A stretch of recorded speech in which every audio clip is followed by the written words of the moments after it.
আইন অনুযায়ী যদি বলি, গণহত্যা তো গণহত্যাই, যদি মানে আওয়ামী লীগের বিরুদ্ধে সে অভিযোগ হয়, ৭১ জামাতের বিরুদ্ধে সে অভিযোগ, কিন্তু সময় গেছে বলে ওটা বাদ হয়ে গেল। আমি আসলে আজকে আর এই আলোচনায় খুব বেশি যাওয়ার সুযোগ নাই। মাসুদ কামালের কাছ থেকে আমি একটু শেষ বক্তব্য এখানে শুনে নেই। মানে পাকিস্তানের পররাষ্ট্রমন্ত্রী এসেও বললেন যেগুলো মীমাংসা হয়ে গেছে ২ দফা, সেটাও এখন মীমাংসা হয়ে গেছে। মানে আপনার ছোট্ট একটা মতামত দিয়ে শেষ করি, আমার সময়ও শেষের দিকে একদম। শারমিন আপু, একটা কথা বলতে হবে, আপনার কনক্লুশনটা রং। আপনি যেটা আচ্ছা, আপনি আমাকে যেটা যেটা বিশ্লেষ, কারেক্ট মি। প্রশ্ন হচ্ছে ৭১-এর অপরাধ ডিল করবার দায়িত্ব কার ছিল? শেখ মুজিবের সরকারের ছিল কিনা? আমাদেরও আছে, কেন নাই? কেন শেখ মুজিবেরই, কেন আমাদের, কেন না? তার দায় আমাদেরকে দিচ্ছেন কেন? মানে কেন ২৪, দিব না? মানে যারা সরকারে থাকবে আইনের না না না না, আপনি ২৪-এর বিচার যারা চাইতেছে তাদেরকে ৭১-এর বিচারেরও দায়িত্ব নিতে হবে, এইটার দায়িত্ব আপনি আমাদেরকে দিচ্ছেন কেন? মানে এটা তো, এই আমরা এই ২৪-এর গণহত্যার বিচার চাচ্ছি বলে আমাদেরকে ৭১-এর গণহত্যার বিচারেরও দায়িত্ব নিতে হবে? এটা তো প্র্যাকটিক্যাল। কেন হবে না? না না, এটা এটা তো আমার ম্যান্ডেটের মধ্যে নাই তো। ২৪-এর গণ অভ্যুত্থানের ভিতরে কি এই আলোচনা আসছিল কিনা যে আমরা ইয়েতে গেলে ৭১-এর বিচার করবে? আলোচনা আসছে? এই চেতনা ব্যবসা তো আওয়ামী লীগের ব্যবসা, অত ওই ব্যবসার দায়িত্ব আমি নেবো না তো। মানে ওটা এখন চেতনার ব্যবসা শুধুমাত্র। ওইটা যারা ফেইলিউর করছে, যারা ফেল করছে তাদেরকে ডাকেন, তাদেরকে জিজ্ঞাসাবাদ করেন, যার উপরে দায়িত্ব ছিল জবাবদিহিতা তার উপর চাইবেন। এই প্রজন্ম কেন ৭১-এর বিচার কেন মানে এই দায়িত্বটা শুধুমাত্র অল্প কয়েক বছরের বা ৫০ বছরের দায়িত্ব না? থাকে, আওয়ামী তারপরে লীগ আর থাকে?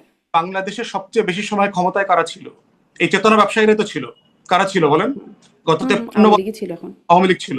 তো এই চেতনা ব্যবসার যারা খরিদ্দার, এই বিচারটা করবার দায়িত্ব কার ছিল? শেখ মুজিবের সরকারের ছিল তো। আচ্ছা, আওয়ামী লীগ পারে নাই, মানে আওয়ামী লীগের দায়িত্ব পারে নাই, তার মানে আর এটা হবে না, সেটা শেষ? হবে না প্রশ্ন, না না, হবে না প্রশ্ন না। এটার দায় আপনি আমাকে চাপাইতে পারেন কিনা যে ২৪-এর গণহত্যার বিচার চাওয়া মানে হলো আমাকে ৭১-এর বিচারেরও দায়িত্ব নিতে হবে? ব্যাপারটা এরকম কিনা?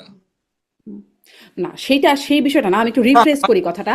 মানে একই অপরাধে যদি অপরাধটা যদি সেম হয়, তাহলে এর বিচার হবে বীর, কেন হবে না? বীর বিচার হবে এর, কেন হবে না? সময়ের ব্যবধান বলে। তো ডিফারেন্ট আলোচনা। যে আপনি একদিন শুধু ৭১-এর ইস্যুতে আলোচনা করেন যে আমাদের ফেইলিউর গুলো কি কি, ৭১-এর যুদ্ধাপরাধের বিচার কেন ভালোভাবে হইল না, তখন দায় দায়িত্বের প্রশ্ন আসবে। জি, কিন্তু ২৪-এর বিচারের জি, আলোচনাটা আসলে আমরা তো বিচার নিয়ে কথা বলছি না, আমি বলছি রাজনীতির ভ্যালিডিটি। আমি মানে রাজনীতি করতে পারবে কিনা, আসতে পারবে কিনা, সেটি আসলে শেষ করি আজকের মতো। এই আলোচনাটা আরো একদিন, মানে আপনার সাথে প্রায় এই আলোচনা নিশ্চয়ই চলতে থাকবে। মাসুদ কামাল, শেষ বক্তব্য আপনার। না, আমার কথাটা হলো কি শোনেন, এই ভূখণ্ডে দুটো অপরাধ হয়েছে, ধরে নিচ্ছি আমি, গণহত্যার মতো অপরাধ দুবার হয়েছে। হত্যা মামলা তো ভাই কখনো তামাদি হয় না, তাই না? আপনারা দুজনই মোটামুটি আইন সম্বন্ধে আমার চেয়ে ভালো জানেন। হত্যা অপরাধ কিন্তু কখনো তামাদি হয় না। এটা আপনি ১০০ বছর পরও করতে পারেন, কোনো সমস্যা নাই। এই ভূখণ্ডে দুটো গণহত্যা হয়েছে। আমরা দুটো গণহত্যারই একজন, আমি তো কোনো পলিটিক্স করি না, আমি একজন সাধারণ মানুষ হিসেবে আমি দুটো গণহত্যারই বিচার চাইবো। আমি চাইবো আগের গণহত্যাকারী তারা এখন বিচারকের ভূমিকা যদি অবতীর্ণ হয়, তাদেরকে আমি জিজ্ঞাসা করব, তোমরা যে কাজটা করছো ওটার জন্য কি তোমরা লজ্জিত? ওই যে বললেন তওবা কমিশন, তওবা কমিশন বললে আগে তওবা করে আসেন না। আপনারা তো তখন ছিলেন না, এত সময় তখন আবার ছোট ছিল। জামাত কিন্তু একটা অদ্ভুত দল, ওদেরকে যা জিজ্ঞাসা করবে সব তারা খবর দিতে পারে, কিন্তু কোন দেশে কি হয়েছে ইতিহাস ভূগোল পাটিগণিত সব জানে। খালি ৭১-এর কথা বললেই বলে কি ওই সময় আমরা ছোট ছিলাম। ঠিক আছে, আপনারা ছোটই ছিলেন, অসুবিধা নেই কোনো, তওবাটা করেন। অথবা আপনাদের যারা বড় ছিল তাদের তারা যে কাজটা ঠিক করেন এই কথাটা বলেন, বললে কিন্তু আমরা একটু স্বস্তি পাই, স্বস্তি পাই। দুটোই হতে হবে, সব গণহত্যার বিচার হতে হবে। এই যে পররাষ্ট্রমন্ত্রী যেটা বলে গেল আমাদের দেশে, এই যে দুটারই সমাধান হয়ে গেছে, এটা এক ধরনের অধ্যত্ব।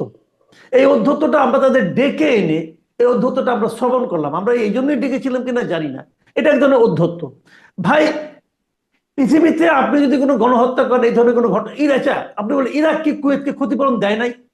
দিয়েছে তো রে ভাই, দিয়েছে, দিতে হবে আপনাকে। এটা তা আপনি আমাদেরকে দিবেন না কেন? ওই আলোচনাই তারা করবে না। এখানে যে বিহারিরা আটকা আছে ওরা তো এখনো বাংলাদেশের নাগরিকত্ব নেয় নাই, তো ওদেরকে আপনি নিবেন না? এই আলোচনায় মীমাংসা কবে হলো? আচ্ছা, উনি বলছেন মীমাংসা নাকি ২বার হয়ে গেছে। কাগজ দেখান, কোথায় মীমাংসা হয়েছে? দেখান কাগজটা। উনি বলছেন নাকি ভুট্টো সাহেব ৭৪-এ আসছিল, ২০00 সালে পারভেজ মোশাররফ আসছিল। তাই দেখান না কোনো চুক্তি হয়েছে, কি হয়েছে, কিভাবে হয়েছে দেখান।